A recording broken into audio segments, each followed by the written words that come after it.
this is a response video to Veritas48's challenge with regards to the argument from the facts of normativity. So I just wanted to say that, well, to start, I agree with you, Veritas, that is and oughts are very different things, and that's, it seems to be part of the foundation of your argument here. And you say it numerous times throughout your presentation that is and oughts are very different. And I agree with you, but the thing is, you don't really get into why or how they're different, and I think that's important because the nature of that difference and how that cashes out is the foundation for why I disagree with the argument that you're putting forward. And so, what on the front of it, the difference is what one ought to do is subjective. It has to be, because oughts are goal-oriented and goals are subjective. What you ought to do is different based on what result you want to achieve. Saying ought without a goal in mind is somewhat meaningless. If you ought to be rational, or not ought to be, if you ought to take a rational stance, it's because you want to be rational, as opposed to foolish. Or if you ought to do something on a moral level, it's because the goal is to be a good person or to do good things. Like it's predicated on having a goal. An ought without a goal is gibberish. And so that's where it differs from is, because another way of putting it is are concerned with how things are. They're present oriented, whereas oughts, given that they're goal oriented, are future oriented, and so they're completely different categories of things. One has to do with things that have yet to happen, like could possibly happen, whereas is has to do with how things are, the present tense. And so, given that distinction, to delve into more with regards to oughts and why that distinction is important for arguing against your conclusion here, given that oughts are goal-oriented, they require persons. They can't have oughts without people. Rocks, there's nothing that rocks ought to do. They just do things.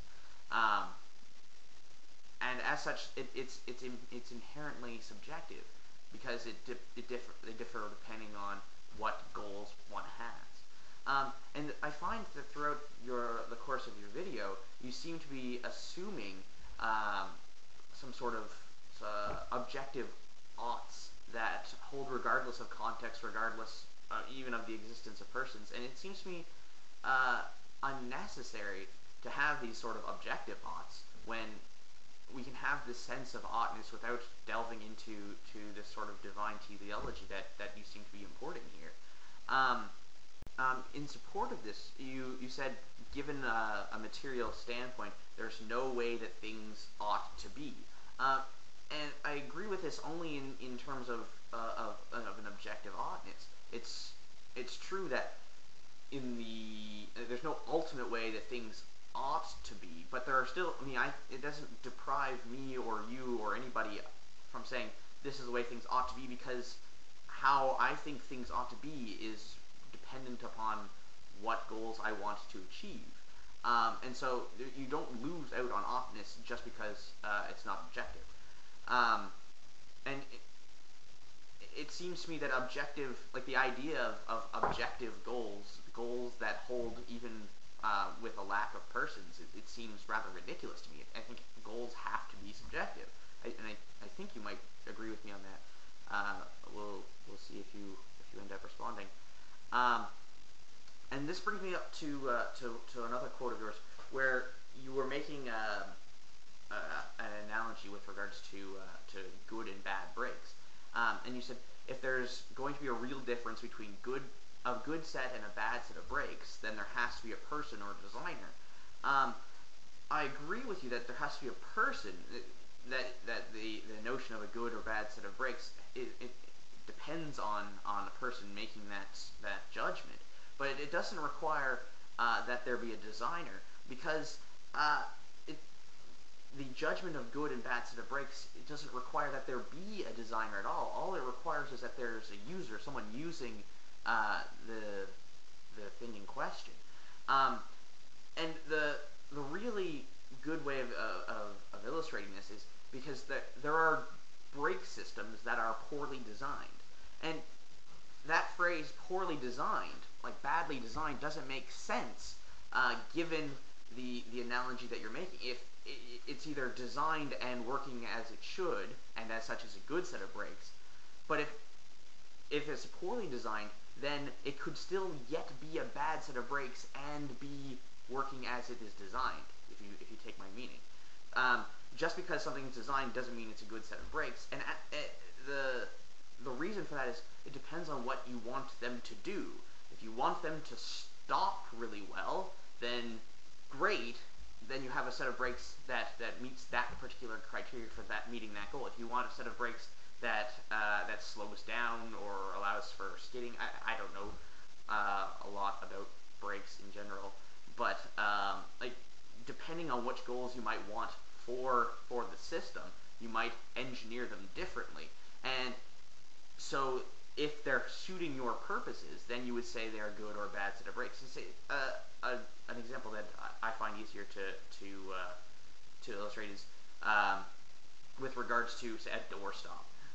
You can have a rock that's really good for being a doorstop or really good for being a paperweight, or not, but it's not designed for either of those functions. And it doesn't matter if it is designed for neither of those functions. You can get a paperweight or a doorstop that's specifically designed for it. But as long as the purpose is being met, then they can be equally good, whether or not a designer is involved at all. It's so the immediate reaction that I get to your use of that analogy is it's not good brakes aren't designed. Good brakes stop the car. Designers are superfluous for the determining of good and bad sets of brakes, because it's the user who ends up being the important person for that determination. And as such, it doesn't seem to me that any sort of designer is required for aughts in general, like to extrapolate from that.